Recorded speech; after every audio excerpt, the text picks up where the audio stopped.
You join me here at Wentworth today where, as you can see behind me, TaylorMade have brought their tour truck. Now, if you find yourself going to any tour events this year on the European circuit, you may well spot this thing. You might spot it here at Wentworth actually. It's just been refurbished. It's got a new look. You can see TaylorMade Your R1 on the outside. You won't miss it if you see it on the motorway.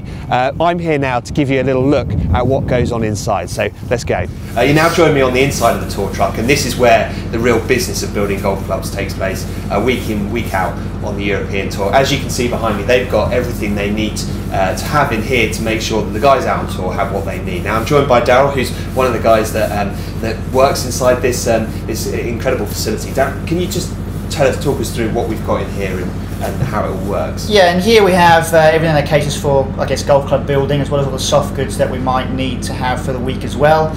On here, in terms of equipment wise, we're going to have loft and lie machines for both irons, putters, and also woods. Actually, that's 3 things, not 2. We've got wood benders, we've got rulers, we've got shaft cutters, grinding wheels. We've got everything in here to basically build the best set of golf clubs possible.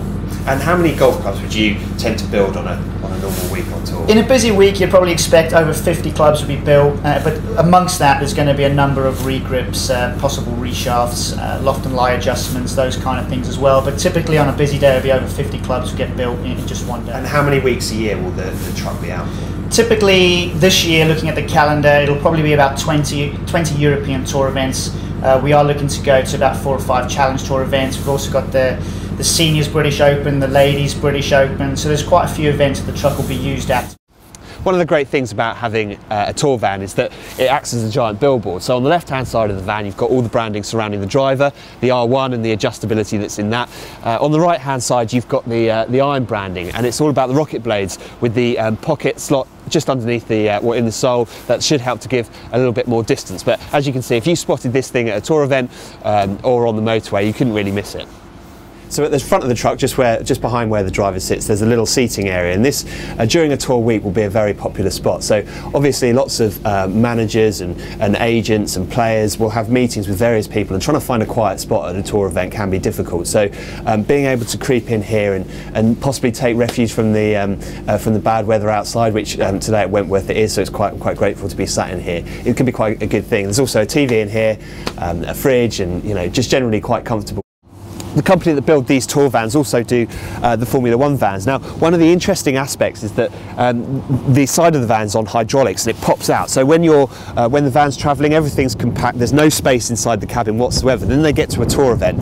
As you can see, the rails here, everything comes out, and that's what creates the space inside. That's what creates the space for the guys to do the work on the golf clubs and to store everything. Very important. This thing is huge. It feels enormous, and very high up above the road looking down. Obviously it's a huge tour truck, so in terms of miles per gallon you're not going to get a huge amount out of this. It's going to be pretty thirsty, but it's a really comfortable place to be. Everything you need in here, plenty of space. There's also a little bed behind me here in case you start to feel slightly tired having been on the road for about 14 hours.